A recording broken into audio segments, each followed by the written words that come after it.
Bismillahirrahmanirrahim. Assalamualaikum warahmatullahi wabarakatuh. Perkenalkan, kami dari kelompok 3 akan mempresentasikan materi dalam mata kuliah pendidikan dalam keluarga dengan tema tahapan pembentukan keluarga. Kami kelompok 3 dengan beranggotakan Huzazunan Al-Quran, Wafaroida, dan juga Qori Nabila. Untuk materi pertama akan disampaikan oleh saya sendiri. Materi yang pertama yaitu pengertian keluarga. Keluarga adalah satuan kerabat yang mendasar, terdiri dari suami, istri, dan juga anak-anak. Keluarga dalam pandangan Islam memiliki nilai yang tidak kecil. Bahkan Islam menaruh perhatian besar terhadap kehidupan keluarga dengan meletakkan kaidah-kaidah dan arif guna untuk memelihara kehidupan keluarga dari ketidakharmonisan dan kehancuran. Karena tidak dapat dipungkiri bahwa keluarga adalah batu bata pertama untuk membangun istana masyarakat muslimah dan merupakan madrasah iman yang diharapkan dapat mencetak generasi-generasi muslim yang mampu meninggikan kalimat Allah di muka bumi. Proses pembentukan keluarga. Yang pertama, pilihlah pasangan yang soleh atau solehah, yang taat menjalankan perintah Allah Subhanahu wa Ta'ala dan sunnah Rasulullah. Yang kedua, pilihlah pasangan dengan mengutamakan keimanan dan ketakwaannya daripada kecantikan, kekayaan, dan kedudukannya. Yang ketiga, pilihlah pasangan keturunan keluarga yang terjaga kehormatan dan nasabnya. Yang keempat, niatkan saat menikah untuk beribadah kepada Allah Subhanahu wa Ta'ala dan untuk menghindari hubungan yang dilarang Allah Subhanahu wa Ta'ala. Yang kelima, suami berusaha menjalankan kewajibannya sebagai seorang suami dengan dorongan iman, cinta, dan ibadah. Begitu juga dengan istri, berusaha menjalankan kewajiban istri dengan dorongan ibadah dan berharap ridho Allah Subhanahu wa Ta'ala.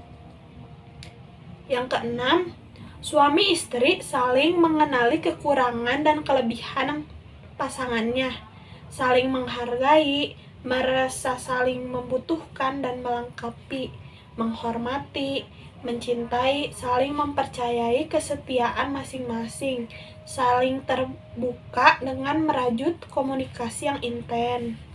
Selanjutnya, berkomitmen menempuh perjalanan rumah tangga untuk selalu bersama dalam mengarungi badai dan gelombang kehidupan. Yang ketujuh, suami mengajak anak dan istrinya untuk sholat berjamaah atau ibadah bersama-sama. Seperti suami mengajak anak istrinya bersedekah pada fakir miskin dengan tujuan suami mendidik anaknya agar gemar bersedekah, mendidik istrinya agar lebih banyak bersyukur kepada Allah Subhanahu wa Ta'ala, berzikir bersama-sama, mengajak anak dan istri membaca Al-Quran, dan lain-lain. Yang kedelapan, suami istri selalu memohon kepada Allah agar dijadikan keluarga yang sakinah, mawadah, warohmah. Yang kesembilan, suami secara berkala mengajak istri dan anaknya melakukan introspeksi diri untuk melakukan perbaikan di masa yang akan datang. Yang kesepuluh, saat menghadapi musibah dan kesusahan selalu mengadakan musyawarah keluarga. Ada 5 syarat yang harus dipenuhi oleh pasangan suami istri. Yang pertama, harus banyak mempelajari ilmu-ilmu agama. Yang kedua, akhlak dan kesopanan. Yang ketiga, etika pergaulan. Yang keempat, pandai menjaga harta keluarga. Yang kelima, menyadari cacat diri sendiri masing-masing anggota keluarga. Faktor-faktor pembentukan keluarga. Yang pertama, faktor suami istri. Suami istri merupakan tunjang utama dalam pembentukan sebuah keluarga bahagia. Yang kedua, faktor keilmuan. Membentuk sebuah keluarga bahagia bukanlah bergantung kepada pengalaman semata-mata, tetapi perlu juga ilmu. Yang ketiga, faktor ahli kerabat. Setiap pasangan yang telah menikah perlu menyesuaikan diri dengan keadaan ahli keluarga pasangan masing-masing. Yang keempat, faktor ekonomi. Pengurusan ekonomi dalam rumah tangga seharusnya tidak dipandang remeh dalam setiap pasangan.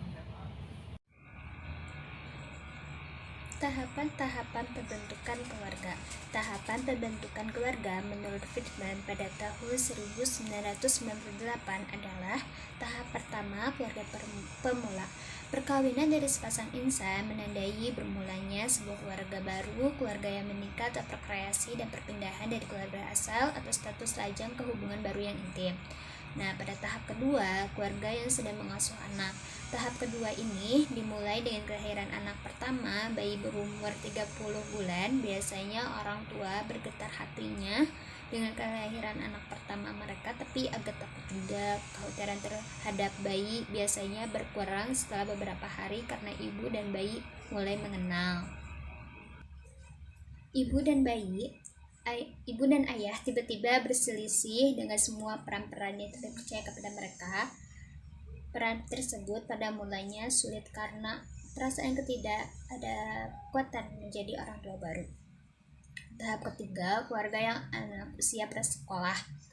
Tahap ketiga ini, kehidupan keluarga dimulai ketika anak pertama berusia 2,5 tahun dan berakhir ketika anak berusia 5 tahun. Nah, sekarang keluarga mungkin terdiri 3 hingga 5 orang dengan posisi suami sebagai ayah, istri sebagai ibu, anak laki-laki sebagai saudara, anak perempuan sebagai saudari. Nah, tahap keempat, keluarga dengan anak usia sekolah. Tahap ini dimulai ketika anak pertama telah berusia 6 tahun dan mulai masuk sekolah dasar dan berakhir pada usia 13 tahun.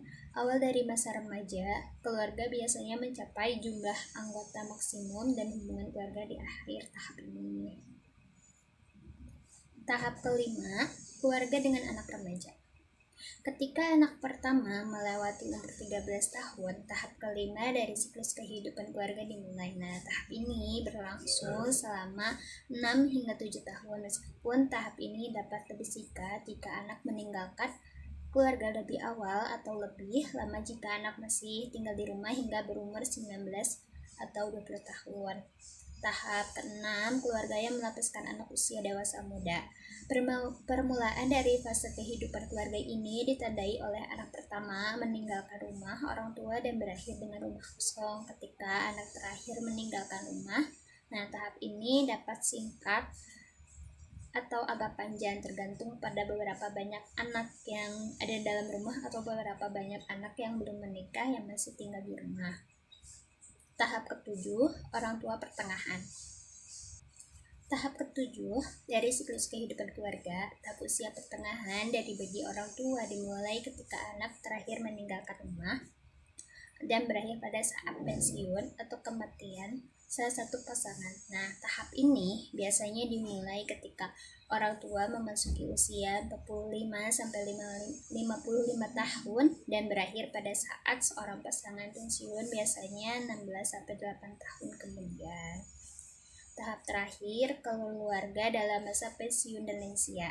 Nah, tahap ini kehidupan keluarga dimulai dengan salah satu atau kedua pasangan memasuki masa pensiun, terus berlangsung hingga salah satu pasangan meninggal dan berakhir dengan pasangan lainnya meninggal. Kesimpulannya, dari kelompok kami, keluarga adalah satu institusi sosial karena keluarga menjadi penentu utama tentang apa jenis warga masyarakat. Apabila keluarga kokoh, maka masyarakat akan bersih dan kokoh. Namun apabila rapuh, maka rapuhlah masyarakat. Begitu pentingnya keluarga dalam menentukan kualitas masyarakat, sehingga dalam pembentukan sebuah keluarga harus benar-benar mengetahui pilar-pilar membangun sebuah keluarga, mewujudkan keluarga dalam Islam, keluarga yang sakinah, mawaddah dan warahmah dalam dambaan setiap manusia. Keluarga sakinah ialah kondisi keluarga yang sangat ideal yang terbentuk berlandaskan Al-Quran dan Sunnah untuk mencapai kebahagiaan di dunia dan akhirat. Sekian dari saya yang telah menyampaikan materi. Saya kembalikan kepada moderator. Sekian dari kami. Mohon maaf bila ada kesalahan penyampaian kalimat atau kata. Terima kasih. Wassalamualaikum warahmatullahi wabarakatuh.